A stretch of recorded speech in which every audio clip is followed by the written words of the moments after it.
Isto súhlasíte s tým, že dovolenka je najkrajšou časťou roka. Veľa nad ňou premýšľame, plánujeme a aj si šetríme, aby sme zažili niečo nevídané. S dôverou sa obrátime na cestovnú kanceláriu, ktorá nám pripraví skutočne nezabudnutelný zážitok. Bola by som rada, keby iní ľudia, ktorí cestujú alebo šetria celý rok na takú dovolenku, aby nezažili to isté, čo my. Vyberiete si z ponuky cestovnej kancelárie, zvolíte spôsob stravovania, dohodnete sa s kamarátkou a odletíte do kolísky európskej kultúry na Krétu. A práve tu sa začína príbeh pani Terézie.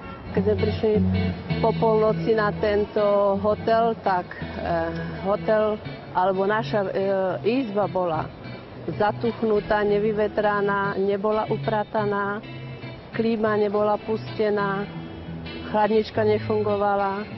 Posteľ, madrac, na spodu boli dosky, ani nie rož, balkón nad hlavnou cestou, stolička plastová jedna, ktorá bola na poli zlomená, jeden stolík a to bolo všetko.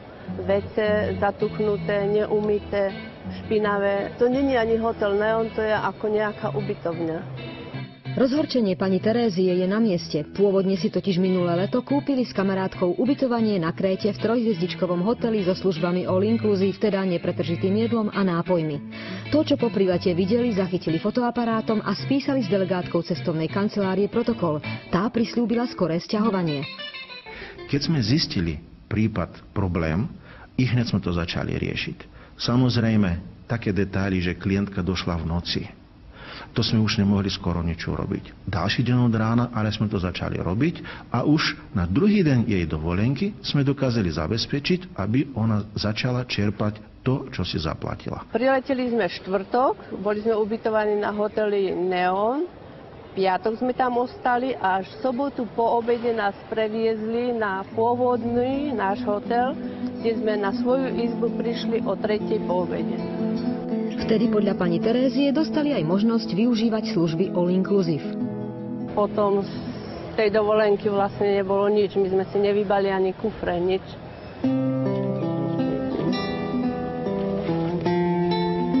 A takáto mohla byť krásna dovolenka. Bazén priamo na pláži, po celý deň dostatok pitia a jedla, večer pri západe slnka počúvať šum mora a oddychovať. Všetko Kréta a ukážem ti potom ten hotel už dobre.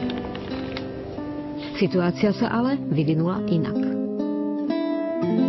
Doma sme spísali ďalšiu žiadosť, poslali sme do cestovnej kancelárie Solvex. Dokonca ja som osobne dvakrát telefonovala, vedúca vždycky bola buď v Bulharsku, alebo niekde inde mimo. No a nakoniec sme si dopisovali celý rok. Cestovná kancelária zatiaľ preverovala okolnosti a zistila, že klientky boli v hoteli Neon len jednu noc. Rozdiel v cene zaplateného a reálne využívaného hotela stanovila na 15 eur na osobu. Po ďalšom preverovaní cestovná kancelária priznala noci 2, čo sumu zvýšilo na 30 eur.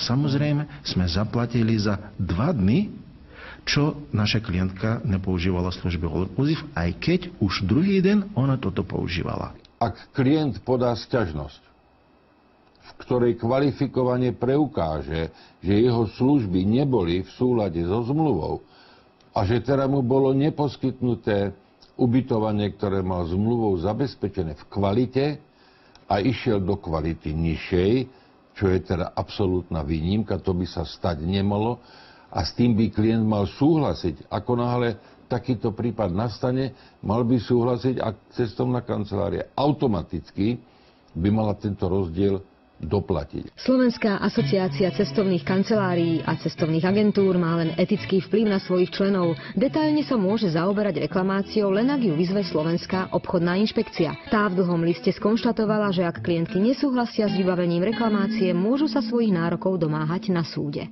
Tu neexistuje zákonné ustanovenie, ktoré by riešilo jednoznačne problém. To znamená, že aj my sa prikláňame k európskemu štandardu, ktorý kedysi zaviedli Nemci svojimi tzv. Frankfurtskými tabulkami, ktoré spočívajú v tom, že sú tam desiatky, ba stovky súdnych rozhodnutí, kedy súd rozhodol v prípadoch sťažnosti a v akej veci. zájazd trval 7 dní, z toho skoro 1/3 nebola poskytnutá riadne. To znamená, 1/3 je veľká časť na to, aby sa celý zájazd vedel pokazať. Okrem nižšej kvality ubytovania dostali klientky aj stravovanie v nižšom rozsahu, takže si potraviny kupovali.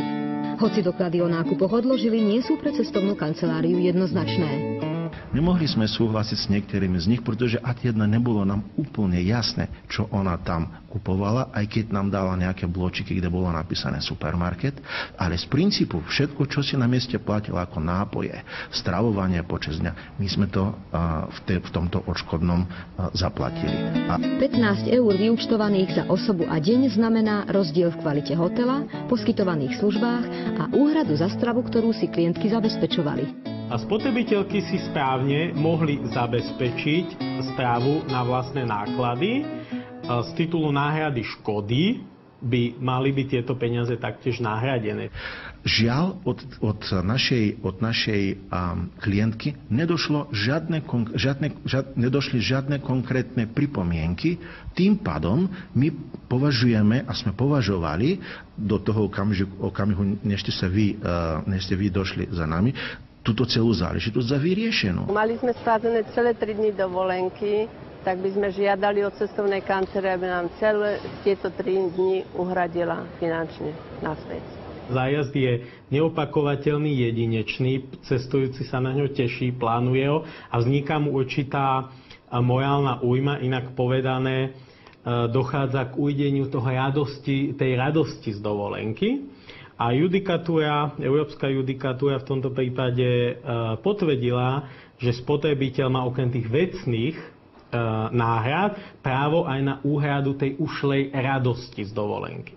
Táto judikatúra je záväzná aj pre naše súdy a v prípade, že by sa spotrebiteľky súdili aj o náhradu tejto újmy, s veľkou pravdepodobnosťou budú úspešné. 30 eur za 2 pokazené dni dovolenky pani Terézia odmieta. Súdnou cestou by zrejme dostala viac, ale je to dlhý, únavný beh.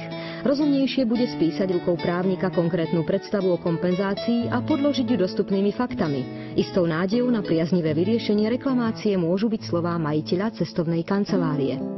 Sme pripravení sa vždy v každom prípade rozprávať s našimi klientami za účelom uspokojiť ich a pokiaľ niekto má pocit, že treba sledovať všetky možnosti, ktoré mu legislatíva na Slovensku dáva, tak my proti tomu nič nemáme a súhlasíme, aby sme všetky prípady riešili vo vzájomnej spokojnosti. Tak už len naplniť obsah týchto krásnych slov a v budúcej sezóne všetkým skutočne rozprávkovú dovolenku.